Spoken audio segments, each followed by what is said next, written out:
now to call upon Jacob Rees Mogg, first time on a policy exchange platform. Welcome. Look forward to hearing what you have to say. Well, thank you very much.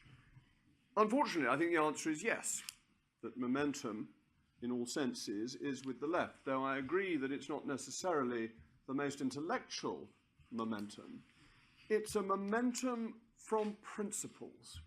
The great success of Jeremy Corbyn is that he has persuaded people that the policies he believes in come from the fact that he is a socialist, and that therefore you see in what he is advocating a golden thread of belief and principle, as Nicky was saying, authenticity, that underlines what the Labour Party is trying to do. So when you consider the conference that they've had at Brighton, you realise quite quickly that of course they want to renationalise the railways. They are socialists, that is what socialists do. Of course they want to have free tuition for everybody because they're socialists and they like spending other people's money. That is what socialists do. And it gives a background to their individual specific policy precepts that they have clear principles. And that's why I think they have so much appeal, because many people, not just the young, are idealistic. And they want to think that there are politicians who will follow their principles rather than their major concern being office. And that this has faced us with a real challenge, not because we don't have principles, but because they haven't been what we have been talking about in recent years. And this has quite a long history. And I'm not going to give you a long history lesson, particularly not as Sir Roger knows much more about everything than I know about anything. So if we're going to have a history lesson, we get it from Sir Roger. But if you go back to Tony Blair's election victory, he wins on the basis that he has given up socialism, but that he will manage things a bit better than a worn-out Conservative government will do. And we then carry on in 1997, 01 and 05, we are still fighting as clearly identifiably Conservatives. But by 05, we lose very heavily again, and we think that the answer is to be a bit more Blairite or else we'll never win.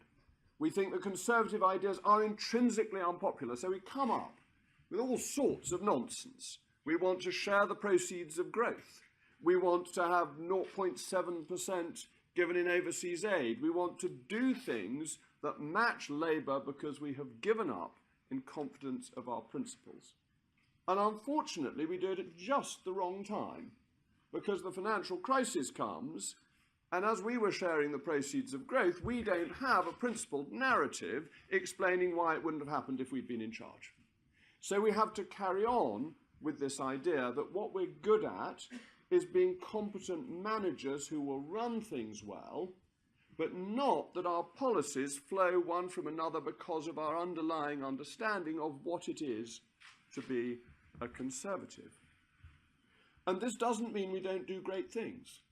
We do really important and serious things, and I particularly highlight Ian Duncan Smith's welfare reforms and Michael Gove and, of course, Nicky's education reforms. These were very much important, successful policies, and they had underlying principles of themselves, but there was no overarching conservative basic principle that made you know what the policy would be.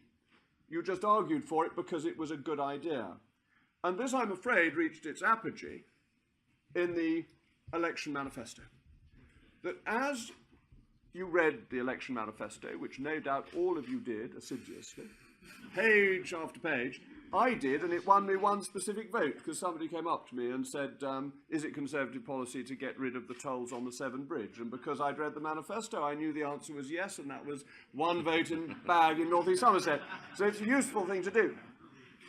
But its flaw as a document was that as you turned the page, you couldn't guess what the policy was going to be, because there wasn't that underpinning that made one policy flow from another.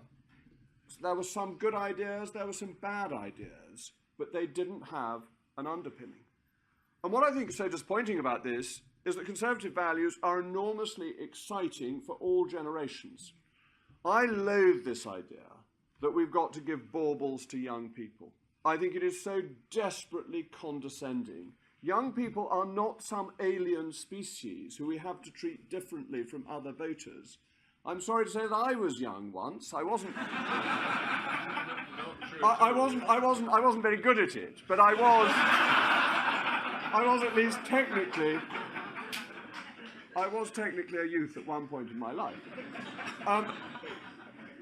But that actually young people, old and middle-aged people, want to understand what our principles are, and our principles are really attractive. What do we believe? Fundamentally, we believe that individuals making choices for themselves build up society, and that making decisions for themselves is better decision-making than can be made for them by the state. And when you say to anybody that they can decide their own life, that's an attractive thing, isn't it? Particularly, you say to people who have just left school and the authority of their schoolmasters, and indeed schoolmistresses, you say to them as they're leaving the authority of their parents, or you say to elderly people who don't necessarily want to have exactly the same nursing care as the next person, but they will have choices. That's really attractive. And the other thing we always believe in as Conservatives is that we want to help people lead the lives they choose for themselves, not tell them how they ought to lead their life. So we're enabling people to buy their own home. We want people to keep their own money because we think they will spend it better than the government will spend it for them. We have enormous confidence in democracy, even when it doesn't vote in a way we like, because we think the mass random decisions of individuals are collectively better than the wise old birds in Whitehall, or for that matter, in Brussels. So yes, I agree with the question that the momentum, let's say intellectual for the purposes of this debate, but in truth, the view of principles. And what we need to do as Conservatives is recognise that being enormously competent is not enough.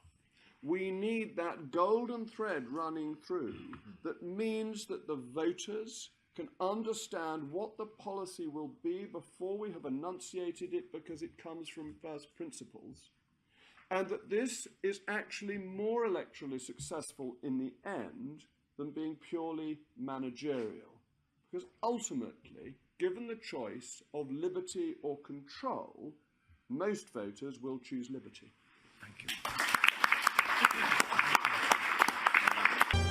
They call him the winner who takes all.